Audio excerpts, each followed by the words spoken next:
कहानी की शुरुआत में हमें हैरिसन नाम के साइंटिस्ट को दिखाया जाता है जो हेयर को कंपनी के गार्ड से बचकर भाग रहे होते हैं क्योंकि हेयर को कंपनी उन्हें पकड़कर उन पर एक्सपेरिमेंट करना चाहती थी। इसीलिए वो सभी हैरिसन के पीछे भाग रहे होते हैं। हैरिसन भागते भागते एक झरने के किनारे पहुंच जाते हैं। वो उन आदमियों के हाथ नहीं आना चाहते थे, इसीलिए वो उस झरने से नीचे कूद जाते हैं, जिससे उन सभी को लगता है कि वो मर गए हैं। वहीं हमें हैरिसन की वाइफ शेली और उसके बेटे एडम को दिखाया जाता है जो हैरिसन को काफी मिस कर रहे होते हैं।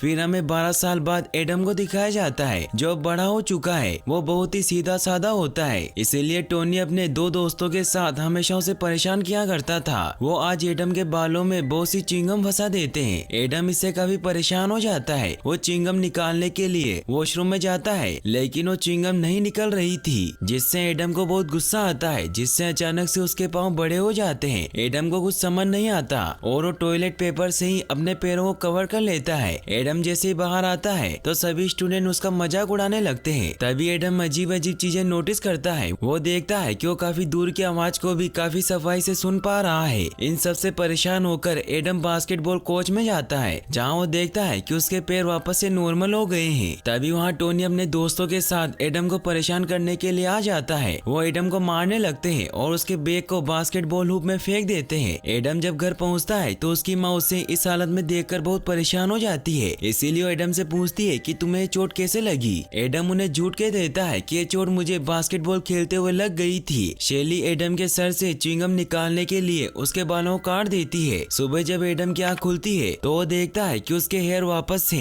पहले जैसे काफी बड़े और घने हो गए हैं। इससे एडम काफी ज्यादा परेशान हो जाता है। वो वापस अपने रूम में आता है और खुद से अपने बालों को काट कर छोटा कर लेता है। वो अपने सर पर एक हेड पहन लेता है ताकि उसकी मॉम को पता न चल सके कि उसने खुद से अपने हेयर काटे हैं। एडम जब नीचे आता है तो शेली उसकी हेड देखकर बहुत उदास हो जाती है। वो उसे कहती है कि तुमने जो हेड पहनी है वो तुम्हारी डेट की है। इससे वो दोनों काफी सैड हो जाते हैं क्योंकि हैरिसन की काफी सालों पहले डेथ हो चुकी थी। एडम अपनी मॉम को वो हेड वापस करता है, लेकिन शेली जब देखती है कि एडम के बालों का हाल काफी बुरा हो चुका है तो वो उसे वापस वो हेड पहना देती है ताकि वो स्कूल जा सके। वहीं फिर हमें हेयर को कंपनी के सीईओ ईस्टमैन को दिखाया जाता है। ये वही आदमी होता है जो डॉक्टर हैरिसन को पकड़ना चाहता था क्योंकि इसकी कंपनी नेचुरली बालों को लंबा और घना बनाने पर एक्सपेरिमेंट किया करती है, लेकिन वो आज तक भी ऐसा फॉर्मूला नहीं बना पाए थे जिससे नेचुरली लोगों के सर पर बाल उगाए। ईस्टमैन आज कुछ क्लाइंट को अपनी कंपनी के बारे में बता रहा होता है कि वो किस तरीके से नेचुरली बालों को अच्छा बनाने के लिए एक्सपेरिमेंट कर रहे हैं। फिर वो उन्हें अपने फ्यूचर की एक्सपेरिमेंट दिखाने के लिए एक सीक्रेट लैब में लेकर जाता है, जहाँ जाने से पहले उनके कैमरा और फोन ले लिए जाते हैं। ईस्टमैन उन क्लाइंट को बताता है कि हम लोगों के सर पर बाल लाने के लिए जेनेटिक इंजीनियरिंग की मदद ले रहे हैं, जिसमें हम जल्दी कामयाब हो जाएंगे, जिससे करोड़ों लोगों की जिंदगी बदल जाएगी। फिर वो उन्हें डॉक्टर ब्लिंक्सली से मिलवाता है जो एक्सपेरिमेंटल रिसर्च एंड डेवलपमेंट के हेड होते हैं। ब्लिंक्सली फिर उन्हें जानवरों के डीएनए से बनाए गए फॉर्मूले का एक्सपेरिमेंट एक इंसान पर करके बताता है, जिससे उस इंसान के अलग अलग तरह के बाल आना शुरू हो जाते हैं, लेकिन वो बाल ज्यादा देर तक स्टेबल नहीं रह पाते और उस आदमी के बालों में आग लग जाती है। ये देखकर क्लाइंट ईस्टमैन से क्वेश्चन करने लगते हैं तो ईस्टमैन उन्हें कह देता है कि अभी भी फॉर्मूला पर काम करना बाकी है। वहीं दूसरी तरफ हमें दिखाया जाता है कि टोनी और उसके दोस्तों को प्रिंसिपल कुछ दिनों के लिए सस्पेंड कर देते हैं क्योंकि उन्होंने एडम का बैग बास्केटबॉल हूप में फेंक दिया था। प्रिंसिपल एडम को उसका बैग लौटाते हैं और उसे कहते हैं कि स्कूल में कैप पहनना अलाउ नहीं है। एडम जब अपनी कैप उतारता है तो वो देखता है कि उसके बाल फिर से लंबे और घने हो गए हैं। एडम स्कूल खत्म होने के बाद जब वापस घर लौट रहा होता है तो टोनी और उसके दोस्त एडम को परेशान करने के लिए आ जाते हैं क्योंकि उसकी वजह से उन्हें सस्पेंड किया गया था। वो एडम की हेड ले लेते हैं और उसे फाड़ने लगते हैं, जिससे एडम को गुस्सा आ जाता है क्योंकि वो हेड उसके डेड की होती है। वो टोनी को नीचे गिराकर हेड लेकर वहाँ से भागने लगते हैं। वो भागकर सीधा अपने घर चला जाता है, लेकिन टोनी और उसके दोस्त उसे परेशान करने के लिए उसके घर के बाहर भी आ जाते हैं। वो एडम को बाहर बुलाते हैं, लेकिन एडम बाहर नहीं आता तो तीनों एडम के घर का शीशा तोड़ देते हैं, जिससे एडम को फ्लोर पर एक सीक्रेट बॉक्स दिखाई देता है। एडम जब उस मेटल के बॉक्स को बाहर निकालता है तो उसे उसमें बहुत से लेटर दिखाई देते हैं जो उसके डेड के द्वारा भेजे गए थे, जो अभी कुछ ही अब तो पुराने थे। एडम की माँ जब घर आती है तो एडम उन पर बहुत गुस्सा होता है। वो उनसे पूछता है कि आपने मुझसे झूठ क्यों कहा कि मेरे डेड मर गए हैं। तो शेली उसे कहती है कि तुम्हारे डेड अभी जिंदा है, लेकिन वो बहुत बड़ी प्रॉब्लम में है, इसीलिए तुम्हें मुझ पर भरोसा करना होगा।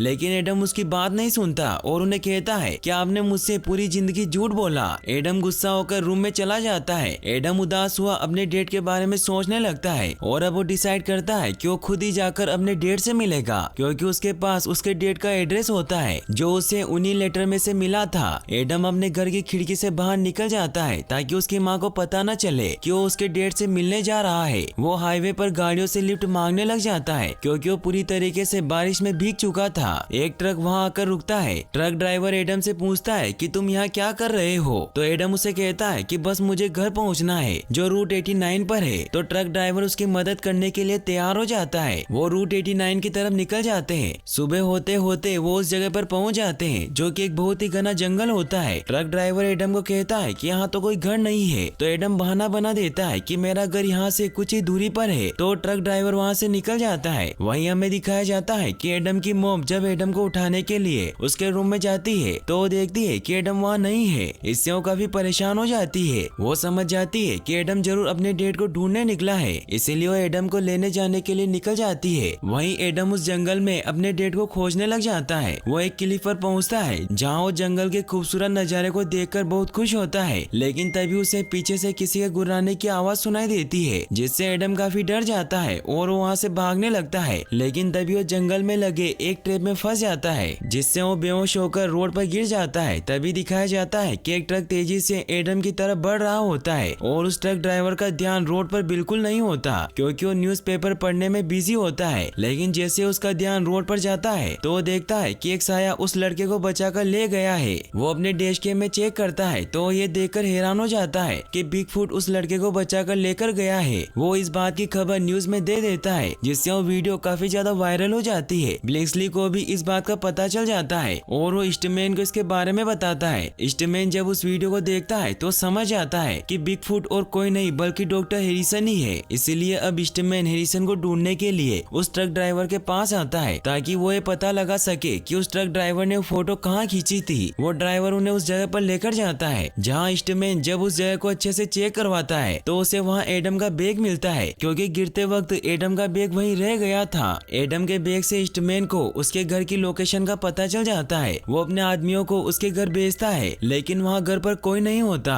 तो ईस्टमैन के आदमी उस घर का गेट तोड़ देते हैं और जब वो वहाँ उस घर की चेकिंग करने लगते हैं तो उन्हें वहाँ डॉक्टर हैरिसन की पूरी फैमिली के फोटो मिलते हैं जिससे वो समझ जाते हैं कि जिस लड़के को हैरिसन ने बचाया था वो उसी का बेटा था। वहीं एडम की जब आँख खुलती है तो अपने सामने बिगफुट को देखता है जिससे वो काफी ज्यादा डर जाता है। तो बिगफुट उसे बताते हैं कि मैं और कोई नहीं बल्कि तुम्हारा डैड हूँ। लेकिन एडम को इस बात पर विश्वास नहीं होता और उसे लगता है कि उसने उसके डैड को मारा है। तो बिगफुट उसे शांत करते हैं और उसे उनकी तस्वीरें दिखाते हैं और उसे बताते हैं कि ये तुम, मैं और तुम्हारी मोम है। एडम अपने डैड को कहता है कि आप हमें छोड़कर यहाँ से इसीलिए चले गए क्योंकि आप बिगफुट हैं। तो डॉक्टर हैरिसन उसे कहते हैं कि ऐसा बिल्कुल नहीं है, बल्कि मैं यहाँ छिपकर इसीलिए रह रहा हूँ क्योंकि हेयर नाम की कंपनी मुझे लेब रेट में बदलना चाहती है ताकि वो मुझ पर एक्सपेरिमेंट कर सके। फिर वो एडम से पूछते हैं कि क्या तुम्हारी मॉम को पता है कि तुम यहाँ हो। तो एडम उन्हें कहता है कि उन्होंने मुझसे पूरी जिंदगी झूठ बोला इसीलिए मैं भागकर यहाँ आ गया। तो हैरिसन उसे कहते हैं कि तुमने बहुत ही गलत किया और इससे बहुत बड़ी मुसीबत भी आ सकती है क्योंकि वो मुझे पकड़ने के लिए तुम्हें नुकसान पहुँचा सकता है। वहीं हमें दिखाया जाता है कि एडम की मॉम जब रास्ते में होती है तो ईस्टमैन के लोग उन्हें किडनैप कर लेते हैं ताकि वो उसके जरिए हैरिसन के बारे में पता कर सके। वहीं एडम बहुत परेशान हो जाता है क्योंकि उसे लगता है कि वो बिगफुट की तरह बन जाएगा। तो उसके डैड उसे कहते हैं कि बिगफुट बनना इतना भी बुरा नहीं है क्योंकि इससे तुम में बहुत सी पावर है, लेकिन तुम मेरे जैसे बिल्कुल नहीं हो क्योंकि तुम्हारे शरीर के हर हिस्से पर लंबे लंबे बाल नहीं है। फिर वो उसे ये भी बताते हैं कि जब तुम ट्रेप में फंसकर रोड पर गिर गए थे तो तुम्हारा पैर उस ट्रेप की वजह से बहुत डैमेज हो चुका था, लेकिन मैंने अपनी हीलिंग पावर से उसे सही कर दिया।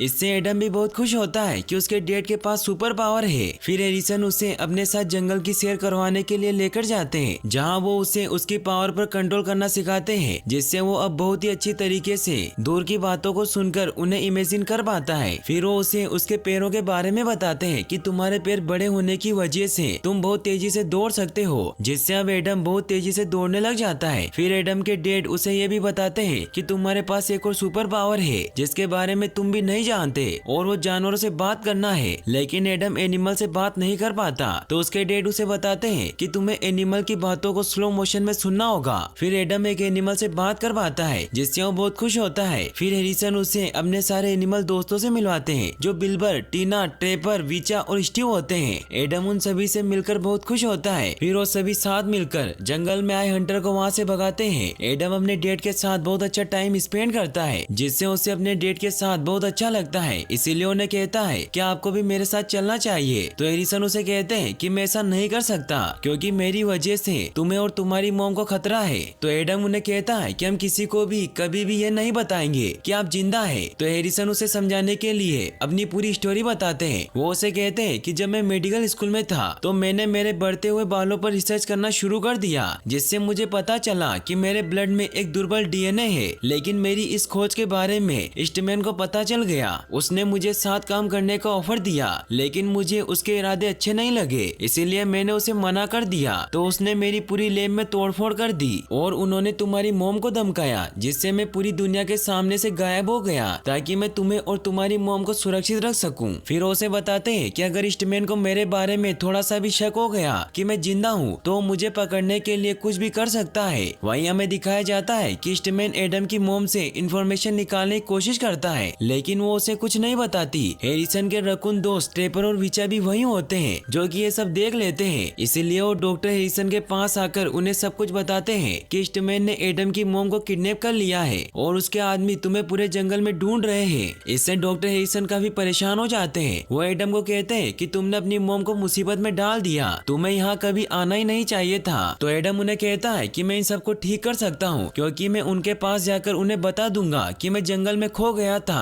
हैरिसन उसे रोकते हैं लेकिन उनकी बात नहीं सुनता और भागकर ईस्टमैन के आदमियों के पास चला जाता है जिससे ईस्टमैन के आदमी उसे पकड़कर उसकी मॉम के पास छोड़ देते हैं क्योंकि ईस्टमैन का प्लान होता है ताकि एडम उसकी मॉम से मिलकर उन्हें हैरिसन के बारे में बताए। लेकिन एडम बहुत ही चालाक होता है इसीलिए अपनी मॉम को अपने डेट की गलत लोकेशन बताता है जिससे जब हैरिसन अपने आदमियों के साथ उस जगह जाते हैं तो वाटरफॉल में फंस जाते हैं जिससे ईस्टमैन को बहुत गुस्सा आता है और वो एडम को पकड़कर अपने साथ कार में ले जाता है। वो एडम से कहता है कि मैं तुम्हें आखिरी मौका देता हूँ, तुम मुझे बता दो कि तुम्हारे डेट कहाँ है। लेकिन एडम उसे कुछ नहीं बताता। तो हैरिसन एक प्लान बनाता है। वो जंगल के एक हिस्से में आग लगा देता है और एडम को गाड़ी में लॉक करके उस आग में धकेल देता है जिससे एडम का दम घुटने लगता है। वो कार से बाहर निकलने की कोशिश करता है लेकिन वो ऐसा नहीं कर पाता और बेहोश हो जाता है। ये देखकर बिगफुट को अपने बेटे को बचाने आना पड़ता है। वो एडम को बाहर निकालकर उसे बचा लेते हैं लेकिन इससे वो ईस्टमैन के जाल में फंस जाते हैं। ईस्टमैन बिगफुट को बेहोश कर देता है। एडम अपने डेट को उठाने की बहुत कोशिश करता है तभी एक पेड़ उनके ऊपर गिरने लगता है। यह देखकर बिल्बर दी बियर वहाँ आकर एडम को बचा लेता है। वो हैरिसन को भी बचाने जाता है लेकिन ईस्टमैन उन्हें पकड़कर अपने साथ ले जाता है। फिर हमें दिखाया जाता है कि एडम की जब आँख खुलती है तो एडम सभी को कहता है कि मेरे पास एक प्लान है जिससे मैं अपने डेट को बचा सकता हूँ लेकिन उसके लिए मुझे तुम्हारी जरूरत है। तो कोई एनिमल साथ देने के लिए तैयार नहीं होता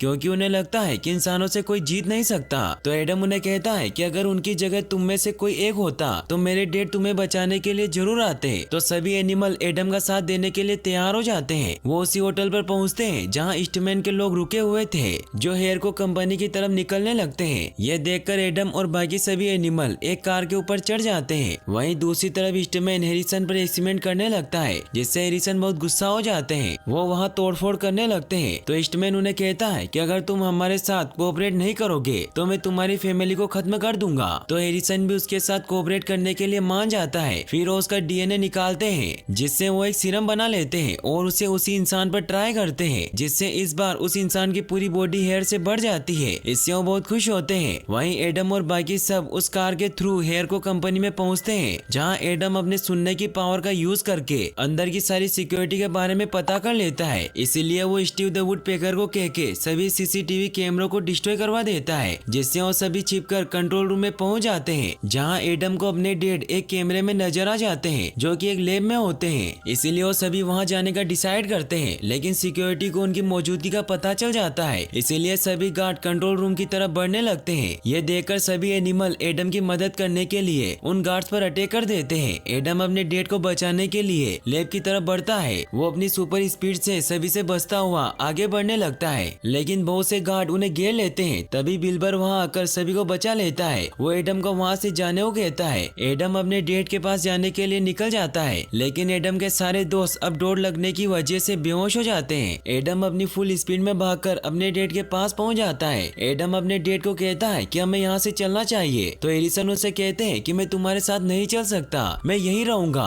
जिससे तुम और तुम्हारी मॉम सेफ रहेंगे। तभी ईस्टमैन भी वहाँ आ जाता है और वो एडम को कहता है कि तुम्हारे फादर यहाँ अपनी मर्जी से रुके हैं और अभी मेरे साथ काम करने के लिए तैयार है। तो हैरिसन एडम को कहते हैं कि अपनी मॉम का ख्याल रखना। वो एडम को अपने साथ ले जाते हैं। वहीं एडम के सारे एनिमल दोस्तों को बंदी बना लिया होता है। एडम ईस्टमैन के साथ बाहर जा रहा होता है, जिससे उन सभी एनिमल को लगता है कि एडम ने हमें धोखा दिया है, लेकिन एडम का प्लान तो कुछ और होता है। वो वहाँ से बाहर जाने से पहले फायर अलार्म बजा देता है, जिससे सभी गेट लॉक हो जाते हैं। वहाँ पूरी जगह पर पानी गिरने लगता है। ईस्टमैन कंट्रोल रूम में फोन करके सभी डोर को खोलने को कहता है, लेकिन गार्ड को लगता है कि सच में कहीं आग लगी है, इसलिए वो वहाँ इमरजेंसी इवैक्यूएट लीवर को ऑन कर देता है, जिससे सभी गार्ड कंपनी से बाहर भागने लगते हैं। ईस्टमैन सभी को रोकने लगता है, लेकिन गार्ड ईस्टमैन को ही उठाकर बाहर भागने लगता है। वहीं एडम अपने दोस्तों के पास पहुंचकर टीना को भी आजाद कर देता है और उसे सभी एनिमल को आजाद करवाने को कहता है। टीना सभी एनिमल को आजाद करवाने लग जाती है। एडम अपने डेट के पास पहुंचता है और उन्हें कहता है कि आपको मेरे साथ चलना ही होगा। तो हैरिसन उसे कहते हैं कि मैं तुम्हारे साथ नहीं चल सकता,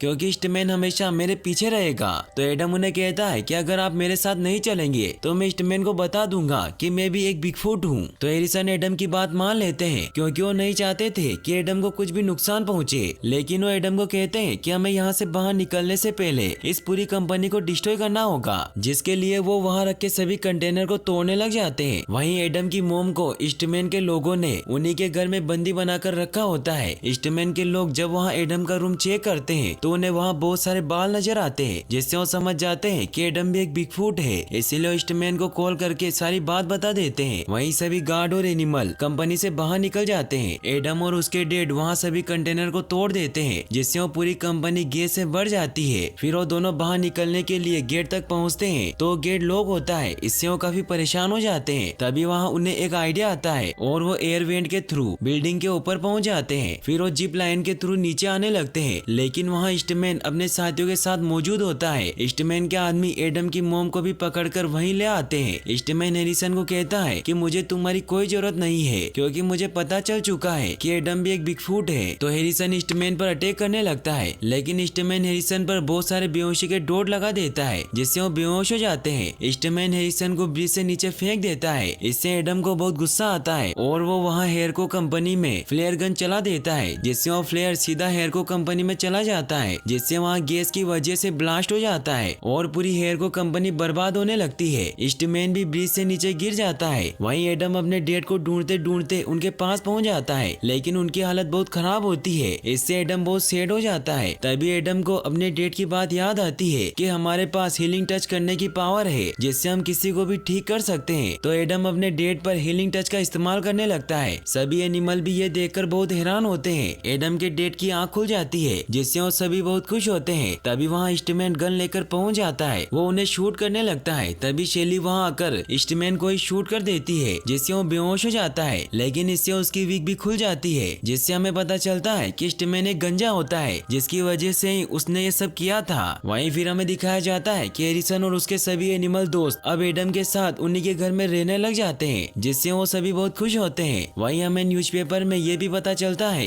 कि अब ईस्टमैन को जेल में डाल दिया गया था, क्योंकि उसकी कंपनी इलीगल एक्सपेरिमेंट किया करती थी। एडम अपने स्कूल जाने के लिए निकल जाता है, जहाँ वापस से टोनी और उसके दोस्त उसे परेशान करने के लिए आ जाते हैं। तो एडम अपने सभी एनिमल दोस्तों को वहाँ बुला लेता है, जिससे बेयर जब टोनी और उसके दोस्तों को डराता है तो सभी काफी ज्यादा डर कर वहाँ से भागने लगते हैं। तभी वहाँ एमा भी आ जाती है, जो कि उसकी काफी अच्छी दोस्त थी। तभी अचानक एडम के पैर बड़े हो जाते हैं, जिससे एडम को बहुत बुरा लगता है, लेकिन एमा उसे कहती है कि तुम मुझे ऐसे ही अच्छे लगते हो। तो एडम बहुत खुश होता है कि कोई तो है जो उसे पसंद करता है। फिर वो